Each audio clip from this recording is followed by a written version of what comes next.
Hey guys, it's me. This is going to be a video showing my personal process for texturing things for Skyrim by using Substance Painter.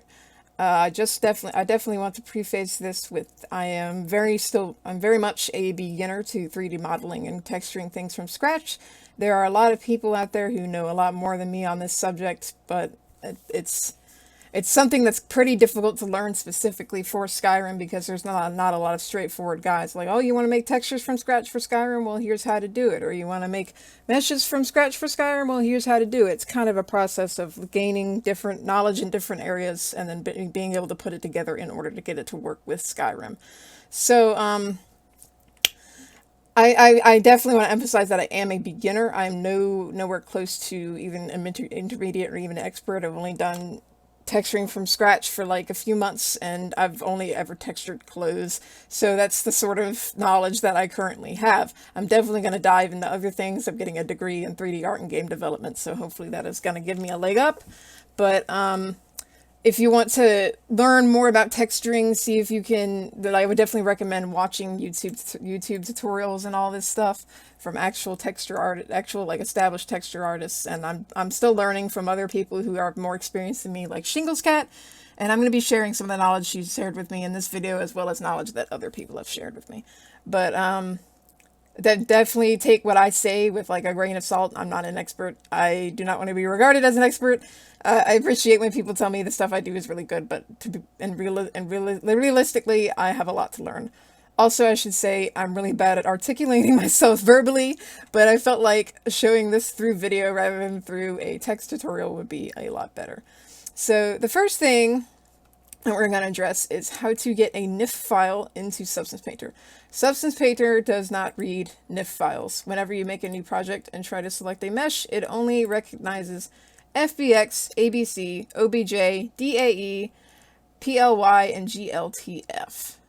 So yes, that is the only formats that it recognizes, none of which are NIF. This is a NIF file that was given to me by the Raven of the Reach team. It is the Briar Flower, modeled by J Boyd. Thank you very much, J Boyd, for all your hard modeling work. This thing is so cute, and I can't wait to play with it. So there are 3 different methods that I know of for doing this. The first one is just exporting it from NIF Scope.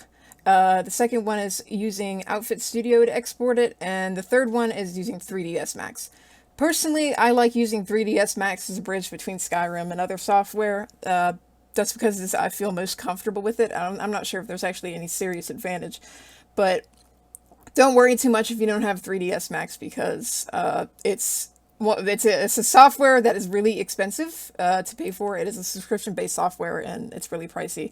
The only reason I have it is because you can get it for free years if you are attending certain institutions, like certain schools and stuff. So that's why I have 3ds Max. I'm going to be showing all of the methods that I know of for it, though. So first, I'm going to do the 3ds Max method. So I'm going to open up my 3ds Max. It is the 2018 version because I got this when I was attending community college at Thomas Nelson. So that is going to be the first thing that I show. Once it decides to open, it can take a little bit for 3ds Max to boot. So the preferred format I like exporting is FBX, which is because OBJ exports, in my experience, tend to flip themselves over, so they won't be oriented correctly. Instead of this flower like being upright, it would be like as if the flower fell down. That's what I don't like about exporting as OBJ. And the only format that NifScope can export in, with this version at least, I do not know about the newer version of NifScope. I'm using the older version because I primarily mod for Skyrim Legendary Edition. You export as OBJ or DAE. I do not want to know what DAE is, though, so I'm not going to bother with that format, but okay. So this is 3ds Max. 3ds Max, as I understand it, is extremely powerful. I only use it for a select few things. I don't use it to its full potential whatsoever, and that's probably why it's so expensive. But it's definitely not something I would recommend getting unless you can get it for free through an institution, or if you are someone who's extremely serious about 3D modeling and stuff to the point where you want to make it into a career. It is definitely not a hobbyist software in any capacity. So I'm going to try to find the briar flower NIF. I should mention that that 3ds Max does require a NIF plugin that you can get from the Nexus, I believe, in order to import and export NIFs. Blender also has a NIF plugin, but it is for a very outdated version of Blender, Blender 2.49. I think there was one for maybe for 2.8 recently made. I do not know for sure. I might be misremembering that information, but that's that might be a thing. But also, I do not use Blender 2.8. I prefer Blender 2.7 because I'm just more used to it, and there's no real reason why I would switch to Blender 2.8 currently. So I'm just going to import the briar flower NIF into 3ds Max. Here it is. It looks really weird. Oh, actually, I think I know the issue here. This is a bunch of weird stuff. Let's not worry about this whole blue thing. This is the actual briar flower NIF right down here. Not way there's a box there. I'm going to delete the box. Probably just data from the NIF itself. So we have our little briar flower on 3ds Max. One thing that I like to do with 3ds Max that I don't think Blender can do is I like to highlight all the meshes here. Go to the wrench tool. Not the wrench tool, actually. This menu right here. Drop down the modifier list and find UVW unwrap. So JBoyd has already UV'd this. But I like to, since this can depend on the size of the UVs. So like if you have big areas of a mesh and they get shrunk down to smaller UVs, it's not going to work out very well. But okay, he may have actually done a unified UV with this one. Let me check. Let me look at the. Let me select just one. Open the UV editor. Yeah. Okay. So these parts all have separate UVs. And this is something that JBoyd already did, so I don't have to worry about this for this mesh, where all of the UV bits are separate, and so we can basically use the same texture map for the same object. This is very, very, very good for a mesh like this, since it's a smaller mesh, and we won't have to worry about having too big textures for small pieces or too small textures for small pieces, but it keeps you from having a lot of texture maps for just one mesh, is what I was about to do. So usually what can happen is if you have a UV'd object with several different like overlaying UVs and stuff for one mesh, like I had for the KL celebration outfit that I was texturing. What I did is I put all the meshes into one thing. I might actually be able to show this off later with the other outfit that Mara sent me. Actually, let me download that real quick.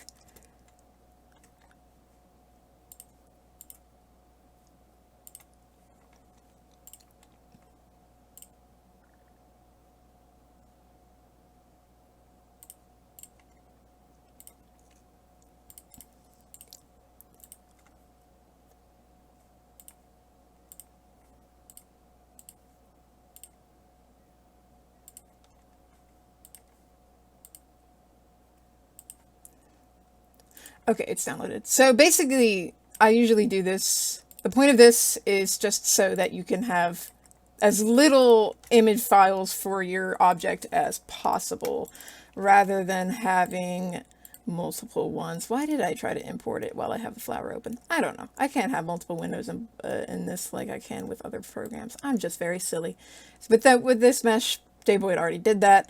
I think you can do this in Blender, just not with an automatic process, because for this, what I usually do is just I open the UV editor after I've added the UV unwrap and just hit this. Oh, actually, wait a second. Wait, what? What did it just do? Am I missing something? Maybe. Okay, maybe I was wrong. Maybe the textures for this were not already optimized. So let me delete that, and I'm going to look at it again in a UV editor. Okay, I'm sorry. I'm so disorganized. Yeah, okay, so these, I was wrong. These are not already optimized, as I call it. I don't think optimization is the proper word for it, but it's good to have as little texture files for your outfit as possible, unless you have like a bit big, like if you want, like if it makes stuff too small, like I'm not sure what part of the mesh this actually is, but since this is such a small mesh, it may not even matter. If it makes it too small, it's going to make the textures look weird. But usually I try to keep all my textures in one image. So if you have all the UVs like contained in a way where they don't overlap each other, you can just keep it all in one image. But I'm going to check a little bit and see what is going on here with the UVs. I think that you can do this in Blender by manually moving stuff around in the UV editor, but you can't select all of it and then do it automatically like you can here with 3ds Max. Okay, so that's the stem. You know what might be happening actually? It might be like these things might just share like one UV. All these different leaves, they might be like the same or something. I don't know. We'll see how it works. Yeah, I mean, it might just be like the same type of leaf, but like adjusted slightly. I don't know. Okay, you know what? We're just gonna roll with it. We're gonna see how it works out. I'm gonna see how it looks in Substance, without me messing with it too much. So my 3ds Max usually does not like. My 3ds Max recently has not liked exporting as an FBX with higher poly models. It will crash, but since this is lower poly, I can just export it without problem. I'm pretty sure. There we go. Yeah, if it's too high poly, for some reason my 3ds Max has been crashing when I try to export high poly models as an FBX. Also, just a tip, when you have areas like this that look very dark, that is the way that the normals are not facing on the mesh. That means the textures are going to be up here where it's lighter, and the normals, the textures are not going to be facing in this direction, which is fine because Skyrim can have a double-sided flag. So you see how the shadows on the leaves are like this. That means the normals are facing the opposite direction of the shadows, and that's a-okay. That's not a problem with this mesh or anything. That just means those are the directions that the normals are facing. And since we have a double-sided flag, we can add to this mesh in NifScope. We won't have to worry about unless I'm mistaken, we won't have to worry about like the normals being weird or anything, so it'll just like automatically apply the textures to the other side of the mesh. So I've exported this mesh as an FBX. That's one of the methods that I use. You can also just open it in NifScope and you can export it as an OBJ, which is something that I did earlier. But the problem with OBJ exports, in my opinion, is usually they are flipped over. Like if I were to export this as an OBJ from like Blender or something, I think it would just like tip over. I think it does this from 3ds Max actually. When I export as an OBJ from 3ds Max, it'll be tipped over. I do not know if that's an OBJ thing or if it's something with my software, but we're gonna check that real quick actually. So I exported it as an OBJ from 3ds Max. So I'm going to open Blender 2.7 and make sure that the mesh is upright. And it's actually important to have the mesh upright when you're working with it in Substance Painter or in whatever orientation that you actually want it to be, because otherwise the lighting and shadow and stuff will be weird when you're working on it. And it just makes it a pain to texture. Also, it makes it a real pain to render because it's just like the shadows and stuff are going to be weird because it's interpreting the mesh as like laying on the ground. So what I'm going to do here is I'm going to go File, Import OBJ, and then open the Briar Flower. See, it's tipped over. Okay. So how you fix this in Blender, or at least Blender 2.7, I do not know how to do this in Blender 2.8. Blender 2.8 changed a bunch of stuff that I don't know about. Well, the first thing I'm going to do is I'm going to go here and see if I can make the shading smooth. I don't have a particular object selected, so that's probably why it's not showing the option. Shading smooth. There we go. You don't want the shading to be flat because that changes the normals and the mesh is actually going to end up looking blocky. So what I'm going to do here is I'm going to hit R and I'm going to figure out how to do this again. Okay, I hit R and then I hit X. R, X to mark it on the X-axis, the minus key, and then 90, and it'll rotate it 90 degrees back to the correct position. And then you can export as an FBX from Blender. Because if you just export it as an OBJ, it's probably just going to fall over again. But yeah, that's how to do that from NifScope, using NifScope in Blender, and then I showed you how to do it with 3ds Max. That's a pretty straightforward process. I am going to be trying to work with two meshes here to see if I can show like everything that I do in the most detail as possible. This is going to be like a little more of an exploration than a tutorial, at least in my opinion. So the third way you can do it is Outfit Studio. So I'm going to go and find Outfit Studio. I'm going to have to pull it up from my Special Edition since I do not have Outfit Studio installed for Legendary Edition currently because my game broke and I'm working on reinstalling it. Oh, I use MO2, so I'm going to have to launch it from MO2 actually. Oops. Makes my data folder so clean. I'm glad I switched from Nexus Mod Manager. This is my Legendary Edition profile, so let me switch games.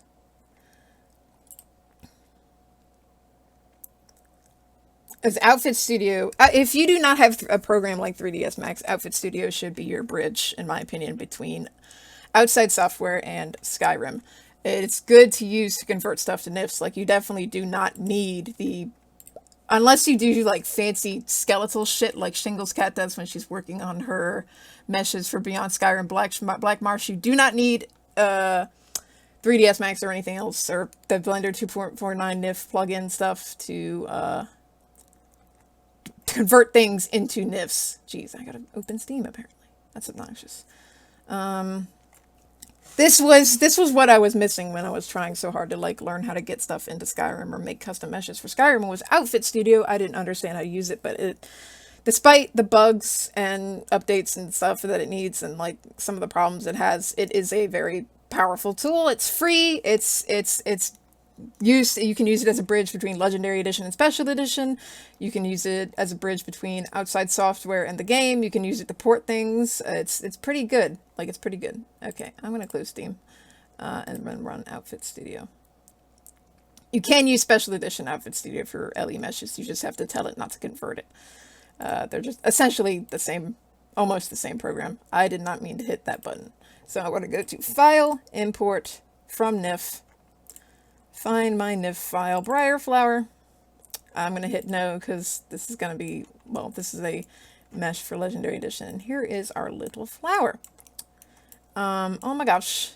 Look at the, I think it's actually good that I haven't messed with the textures yet, because this is like that, having UVs that size is probably going to give us a good amount of detail. So that was easy. Now you just export as OBJ or FBX. Outfit Studio is a bit weird with FBX in my experience. I think OBJ is probably the preferred format when you're working with Outfit Studio, but let's try it and see how it looks. I'm actually going to import it into 3ds Max real quick to see if it came out correctly. I didn't mean to do that. All right, so Briarflower, I got to change the format it's looking for to FBX. I'll just set it to all files. Where's the Briarflower? This should be, is this in, this is in alphabetical order? Oh my god, this is driving me crazy. There we go, Briarflower FBX. Okay. Well, there's a lot happening here. I don't think that worked. So yeah, this is why it's probably better to do, well, hold on. No, you have this. Hold on.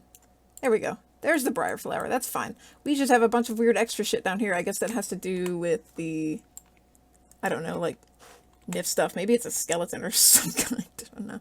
So you do have the Briarflower, but unfortunately, I think I maybe have one of the newer versions of Outfit Studio that does weird stuff with the transforms on NIFs and all that. So like that's probably why it's floating in the air. Let's export it as an OBJ and see how that works.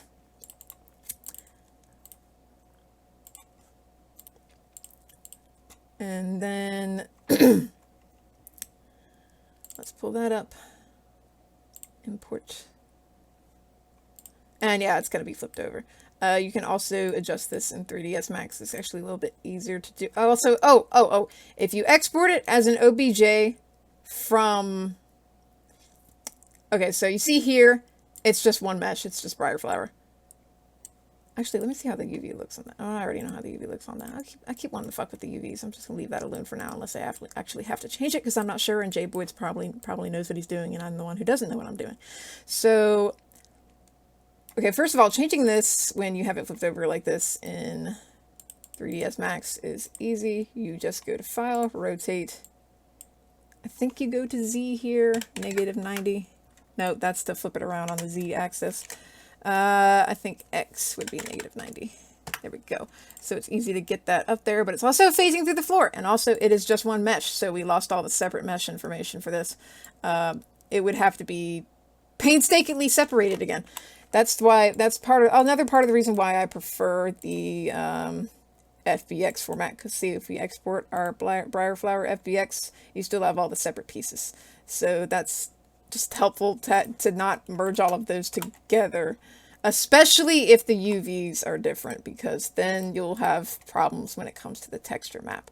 So I'm just going to go back and I'm going to get my NIF and I'm going to re-export as an FBX from 3ds Max, because that is my preferred method of doing this. I'm going to delete all this weird blue stuff. I do not know what JBoyd uses to turn his stuff into NIFs. Probably has to do with what he does to do that. And that's fine. But is it still here? No, that's just how it looks in this different window. It's got they give you like several views and stuff. It's actually kind of handy for resizing things. That's why I like using 3ds Max to resize things and stuff, because you have 3 different views, so you can see how stuff fits and all that kind of those things. Usually this is the right view and this is the top view and this left view, or this might be a different view. I don't know how to switch this actually.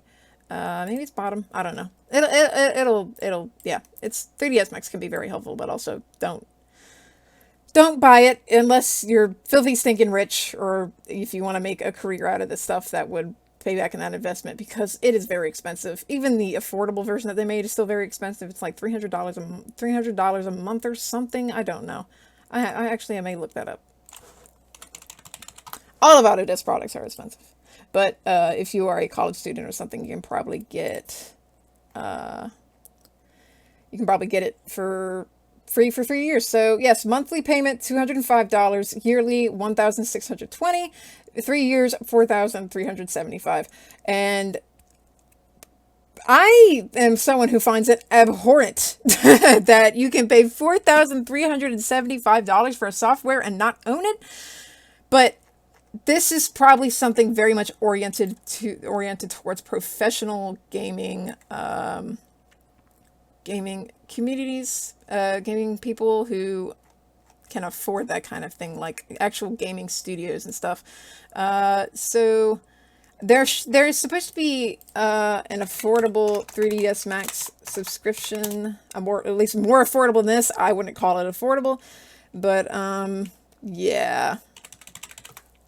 There's supposed to be some kind of offer that they did. 3ds Max Indie is what they call it, I think.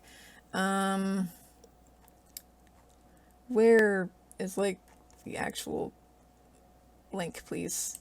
Canada English? No. For indie users. Okay, so this is for indie people. 3ds Max Indie. It costs $265 a year, which is a lot less expensive than all that other shit, but still pretty pricey. $265 a year. It's definitely more affordable than the regular 3ds Max. I think it might have limited features, but holy cow, it's still a lot of money to me. But yeah, that's 3ds Max. I do think DINT 999 works exclusively with 3ds Max, or primarily with 3ds Max. So this 3ds Max is a sort of, it's an animation software primarily. Autodesk's modeling and sculpting softwares are Mudbox and Maya. Well, Maya is the sculpting. Maya is the modeling and Mudbox is the sculpting. So this is primarily an animation tool, but it's a good bridge between Skyrim for me, and I'm glad I have it for free.